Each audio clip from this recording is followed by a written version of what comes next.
Today on Point of the Spear. Although to an outside observer the situation seems desperate, to many of the men involved, quite the opposite is true.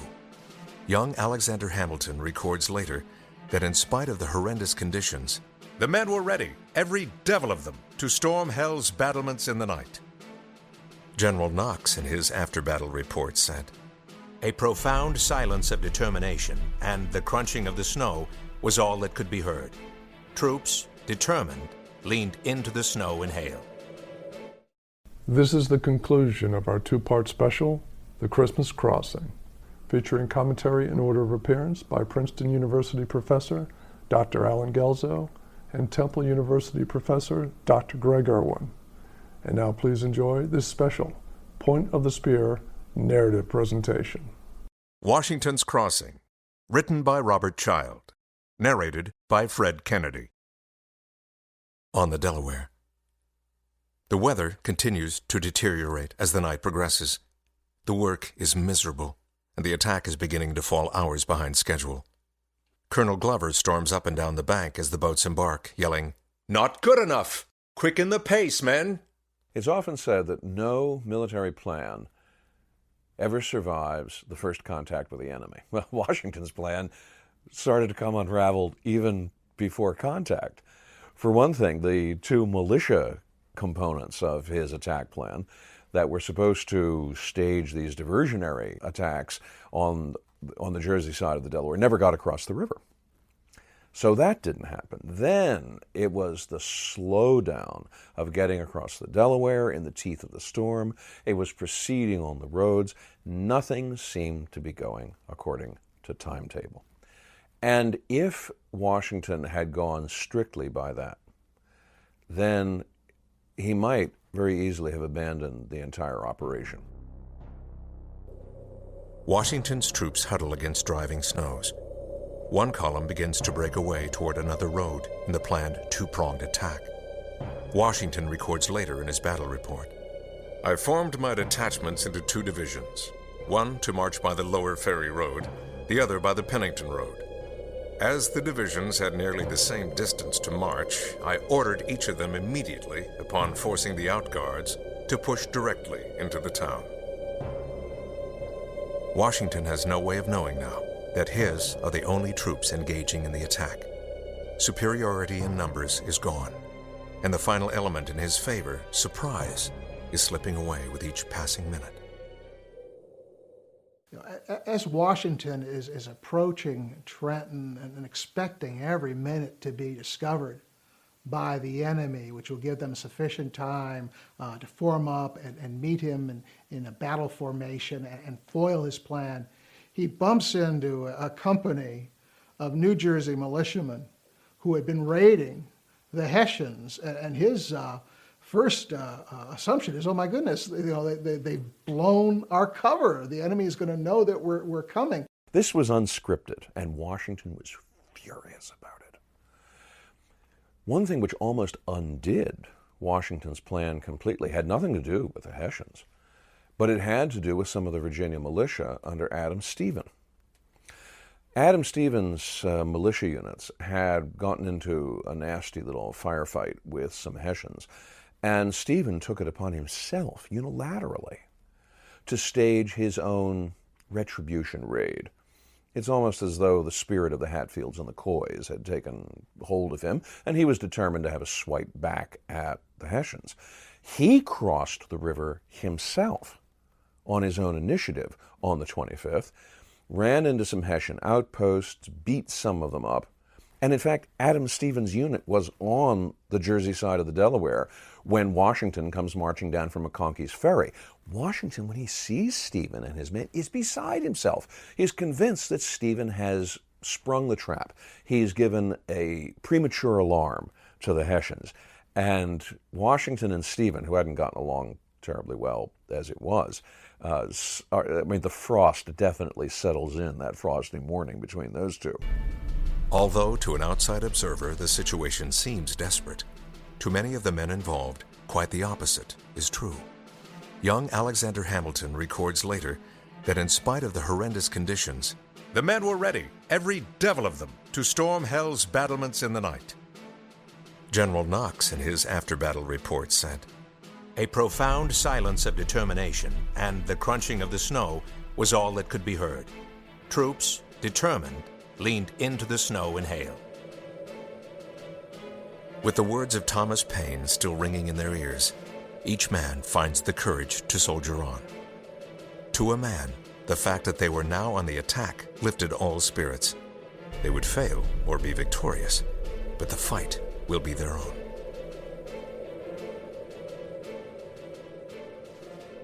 Washington's spirit seemed to take possession of his army. As they're marching toward Trenton and this snow and sleet's coming down, his officers tell him that the men won't be able to fire the weapons. There's water in the priming pans of the rifles and the muskets. When Washington's Continentals do weapons check before the attack begins, they find that the storm has wet their powder. What's more, the storm in some cases has frozen their cartridge boxes. And when this is reported to Washington, the question is, should we attack? Washington's reply is, yes, attack. Go in with the bayonet. I think that if the Hessians had been standing out in the middle of the streets with their drums rolling, their flags flying, officers' swords drawn and muskets leveled, ready for Washington, I think he still would have gone in on the attack. There was no turning back at this point. Snow still whirls, but the sky is lightened as dawn grows near. In these woods outside Trenton, Washington readies his men for battle. The men march at a steady pace, all eyes focused forward. The order has been given. Washington looks across at his force, unsheaths his green-dyed, ivory-handled sword.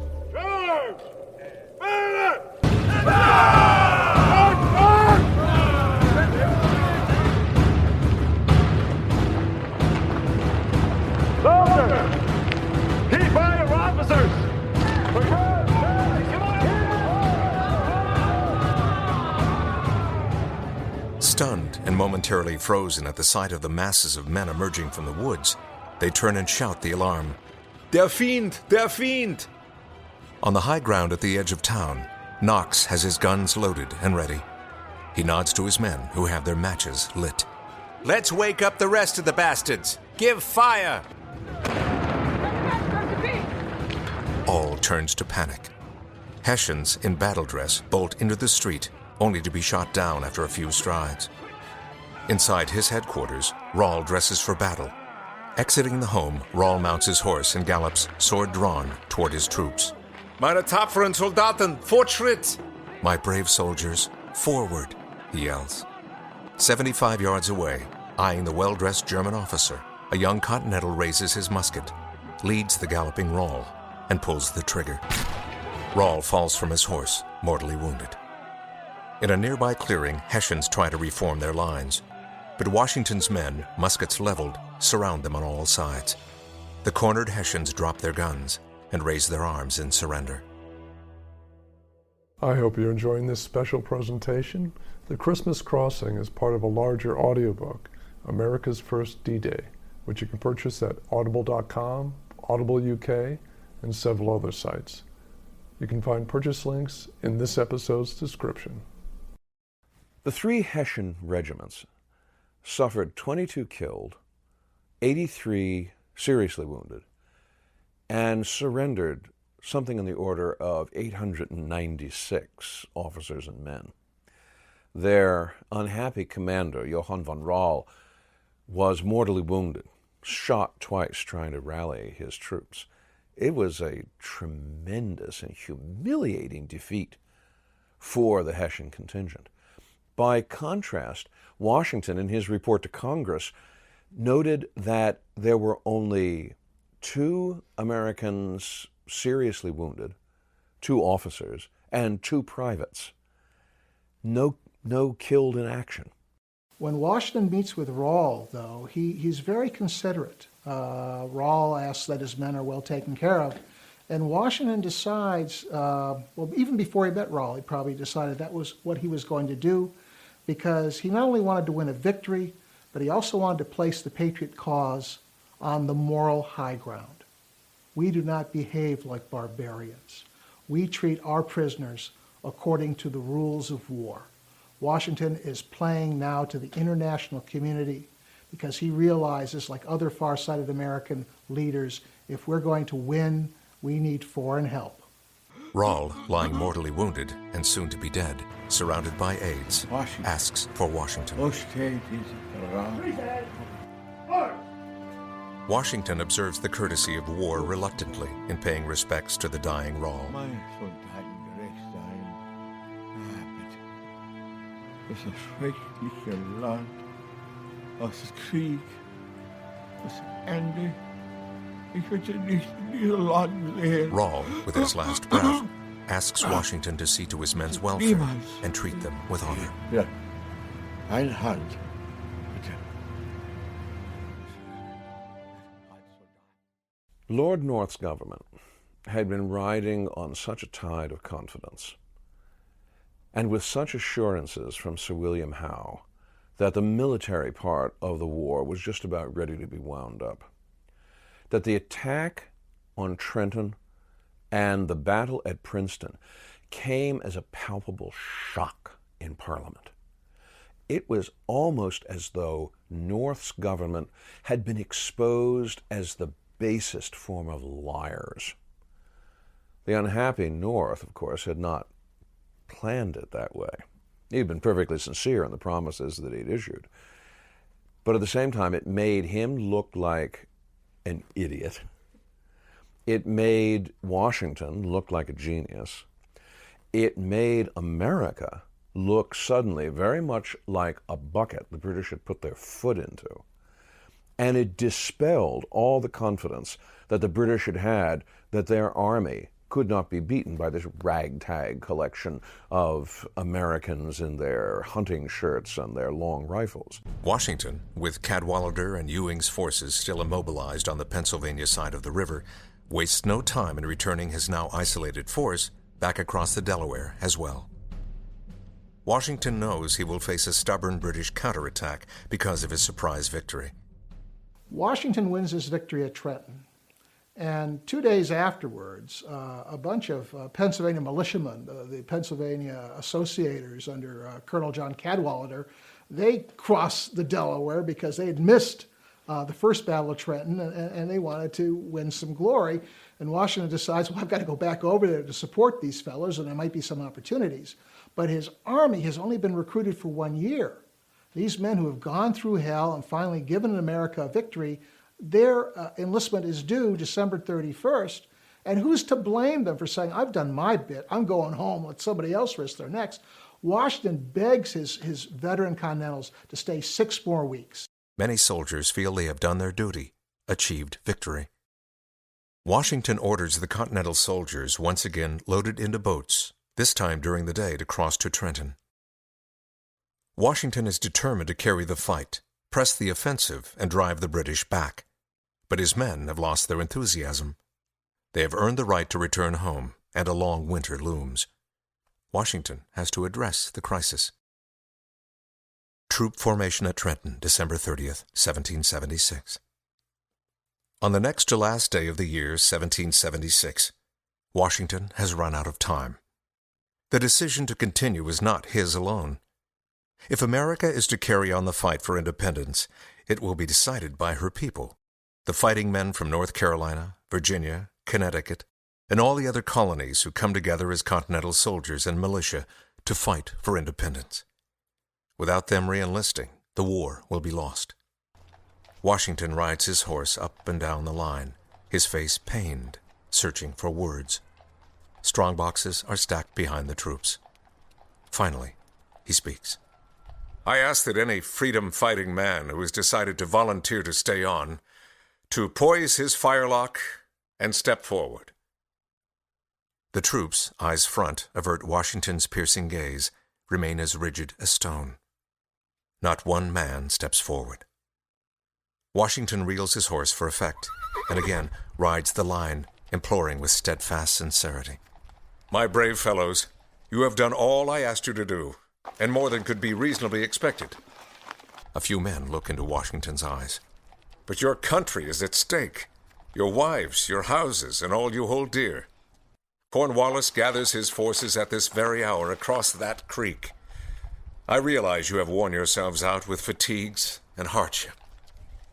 More men turn and face Washington, relax their posture, listen. Above all, they trust this man. But we know not how to spare you.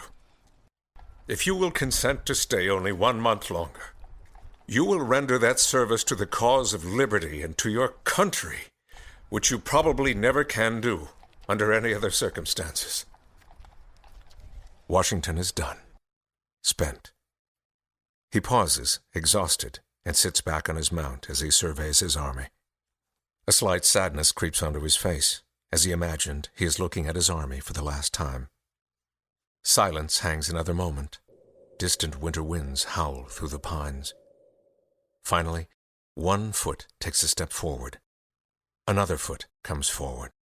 A young man's determined face stares up at Washington. He takes a step toward his commander. "If I must die young, I will do it at this man's side." Washington nods back. More and more men step forward. Hands on each other's shoulders, they will not let one another down. The sadness on Washington's face drops away, replaced by pride. He reels his horse and shouts, "A $10 bounty for each man that serves another 6 weeks. A bounty! You have earned it, every last brave man of you." Men smile and continue to step forward. Some will not step forward, but most do, and it becomes clear Washington will have his army. So it was, on a windswept parade ground in Trenton, New Jersey, in 1776. America's future is purchased for $10 a head. Something about Washington's words. Somehow eloquence came to his rescue unbidden at that moment, when it had to. One of his officers asked him, "Shall I enroll the men?" "No," said Washington. "Men who would respond this way do not need to be enrolled." From there, the road lay to Princeton and victory. With the second victory at Trenton, turning back Cornwallis's stubborn counterattack on January 2nd, Washington proves once again his army can stand and fight. Pressing even further north, Washington's army, after a daring nighttime march, descends on British forces at Princeton. In Trenton, Cornwallis and his men awake to the sound of cannon fire coming from behind their position. Cornwallis and his army race toward Princeton. However, Washington's rear guard damages the main bridges, and American snipers delay Cornwallis's army. Princeton battlefield. It became a glorious open-field victory by Washington's forces. Even British historians have noted the 3 battles combined, First and Second Trenton and Princeton, had a devastating impact on the war. In the late 19th century, British historian Sir George Trevelyan writes in his study of the American Revolution, "It may be doubted whether so small a number of men ever employed so short a space of time with greater and more lasting effects upon the history of the world." The war will continue 5 more bloody years, but after Princeton, the British realize they will not prevail.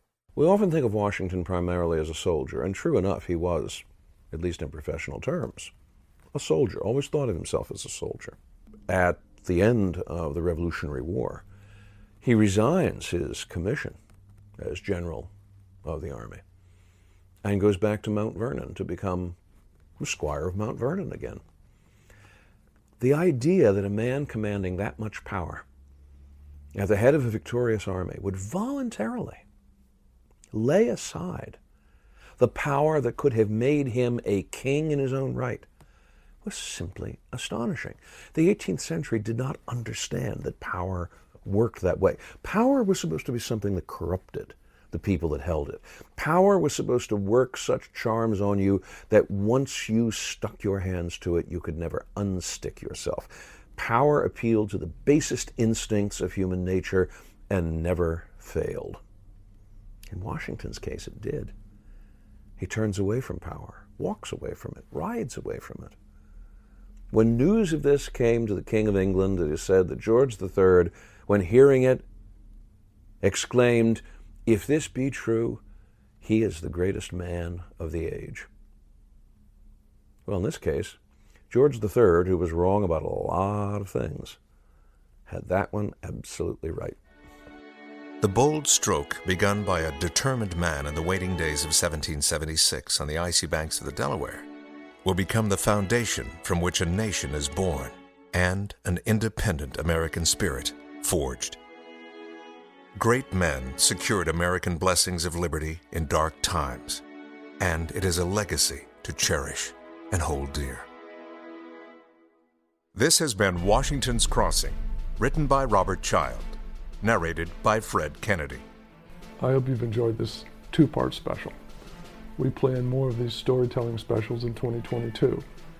And coming up all next month, we will be highlighting and celebrating the 7 Black Medal of Honor recipients of World War II, with exclusive episodes and special giveaways of my new book, Immortal Valor, the 7 Black Medal of Honor winners of World War II. Until then, I wish you and your family the happiest of holidays and a healthy and prosperous New Year. Thank you for being a part of Point of the Spear. Music licensed from audioblocks.com. Point of the Spear is produced by RSC Media Group.